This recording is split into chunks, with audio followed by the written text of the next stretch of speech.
The NFL draft is one of the most hyped up times for an NFL fan all year long, and teams are trying to find a player who will try to turn their franchise around, and no pick or player fills that role more than the number one overall pick. While some have absolutely changed the course of a team's franchise for years to come, others not so much. If you can tell by the direction of this video and from the title and thumbnail, we're going to be ranking the last 10 number one overall picks. The first overall pick in 2014 was Jadeveon Clowney to the Houston Texans. In his time at South Carolina, Jadeveon Clowney was arguably one of the greatest defensive players in the history of college football, and entering the NFL, he was projected to be super dominant. In fact, one of the best defensive players all time in the NFL. If there were one play to resemble Clowney's career at South Carolina, it would be this hit against Michigan in the 2012 Outback Bowl, which I can't play because of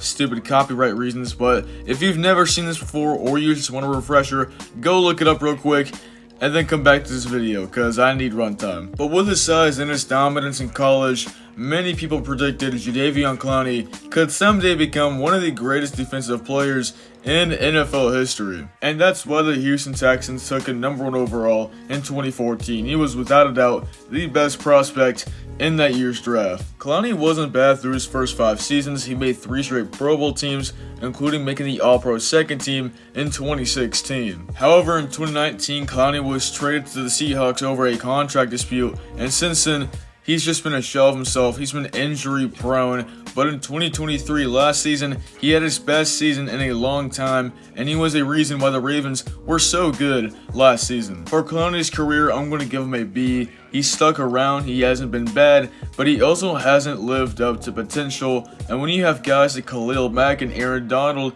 in the same draft class as you, it doesn't make it better. With the first pick in the 2015 NFL Draft, the Bucs would take Jameis Winston out of Florida State. In college, Winston had one of the best quarterback careers of the 21st century. In 2013, he led the Florida State Seminoles to the national championship game where they won. In that same season, he won the Heisman. The next season, his stats went down, but he still led Florida State to the college football playoff. With the first pick, the Bucs had the choice to choose between Marcus Mariota, who won the Heisman in 2014 and who beat Winston in the Rose Bowl, or of course Winston, and now we all know the Bucs chose Jameis. But Winston's time with the Bucs was infamous to say the least, as he was showing flashes of greatness while also showing flashes of being a McDonald's employee. In his rookie season, he finished second in Offensive Rookie of the Year voting and made the Pro Bowl team, and he was up and down throughout his entire 5 seasons there.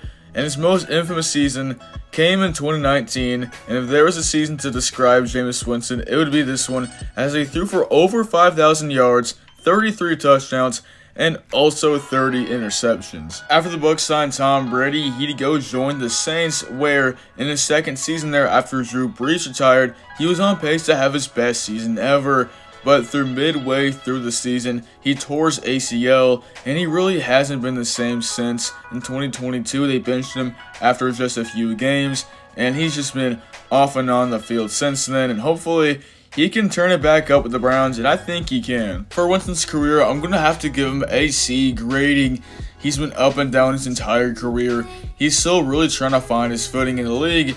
And you know what? At least he isn't Marcus Mariota. He's been better than Marcus. In 2016, the newly relocated Los Angeles Rams took quarterback from California, Jared Goff, number 1 overall. At Cal, Jared Goff was not bad at all, but out of everyone we're going to talk about today, he was definitely the worst, as it was really just his team around him. Cal just never got anything done during this time, and not only that, but it wasn't up until maybe a month or 2 before the draft that he was supposed to go number 1 overall, as the number 1 overall pick was supposed to be offensive tackle from Ole Miss, Larry Tunsil, who fell to 13 because of some video that came out the day of the draft. It wasn't really too big of a deal. The Rams would trade up all the way from 15 to 1 to draft Jared Goff, and this was one of the biggest win-win trades in NFL history, because with one of the second-round picks the Rams gave the Titans would draft Derrick Henry. So that's pretty neat, but also the Rams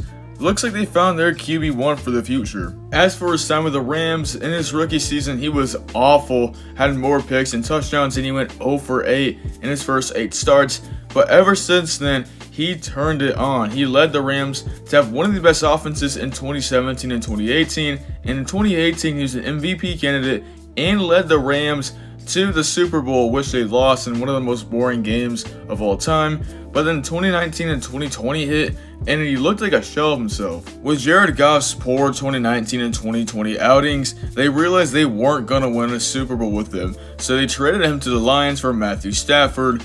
And while Jared Goff was struggling in Detroit, the Rams and Matthew Stafford just won the Super Bowl. However, Jared Goff has turned it around in Detroit, not just for him, but the entire team, as 2023 saw the Lions win the NFC North in a very, very long time, and he just led the Lions to almost a Super Bowl. They should have won the NFC title game. Overall, Jared Goff gets an A grade from me. He's been very solid his entire NFL career, and he's been a part of some of the best offenses in NFL history. In 2017, the Browns would take Myles Garrett #1 overall, a defensive end from Texas A&M. At A&M, Myles Garrett was pretty solid, and when you combine his stats with his freak nature, he was undoubtedly the best prospect in the NFL draft. Myles Garrett has lived up to every NFL expectation from him, and then some. He's by far the best player we're going to be talking about today. He's been absolutely dominant in every NFL season he's played, and this past season, he won his first Defensive Player of the Year, which was a long time coming. Myles Garrett is an easy S for me. He's done everything a #1 overall pick is expected to do in the NFL. In 2018, the Browns took Baker Mayfield #1 overall. In college, Baker Mayfield was one of the best and most interesting quarterbacks to ever step on the field, as his antics would raise a lot of questions going into the draft, but he was also amazing, as in 2017 he would win the Heisman Award and lead Oklahoma to the Rose Bowl game, where they would lose in one of the greatest college football games of all time. In terms of his NFL career, he's had one of the craziest in NFL history, as in his rookie season, he did pretty well, and he led the Browns to a 7-8-1 record, and he looked like he brought the Browns back. However, that very next season, he was almost the league leader in interceptions, and he really regressed from the previous year. But in 2020, it looked like Baker really did save the Browns, as he led the Browns to their first playoff appearance since 2002 and gave the Browns their first playoff win since they got brought back into the league. However, in 2021, the Browns would force Baker to play through a nagging arm injury, and no surprise, he was bad, and the Browns blamed it all on him, and they shipped him off to Carolina, where he was not good. He was so bad with the Panthers that midway through the year they released him, and he was picked up by the Rams, where he did a little better, but after his Rams stint, it looked like his NFL career was over. But in 2023 with the Tampa Bay Bucs, Baker Mayfield would revive his career, and he would lead the Bucs to the NFC South title, where they'd even win a playoff game and almost make it to the NFC Championship. So hopefully, for the foreseeable future, Baker Mayfield has a good NFL career. He's someone I'm really rooting for. I thought hard on where Baker Mayfield should go on this list, and I'm going to give him a B ranking. In 2019, the Cardinals would take quarterback from Oklahoma, Kyler Murray, #1 overall. Kyler Murray was the successor to Baker Mayfield at Oklahoma, where, just like Baker, he won the Heisman and led Oklahoma to the college football playoff, where they would lose against Alabama in the Orange Bowl. Through his first 3 seasons of his career, he was looking really good, maybe a future MVP potentially. I mean, even in 2019, he won Offensive Rookie of the Year, and in 2021, he led the Cardinals to an 8-0 start and led them to the playoffs. But the last 2 seasons, his play slowed down, and he's been injury prone, and his future is kind of up for debate. If this were 2 years ago, I'd give Kyler Murray an A grading, but with the way the last 2 seasons have gone, I'm going to have to give him a B. In 2020, the first overall pick was Joe Burrow, aka Kevin McAllister. I don't need to talk about what Burrow did in college, but I'm going to anyway. He had the best season of any single player in a college season all time, 60 touchdowns, over 5,000 yards, and a perfect season from LSU.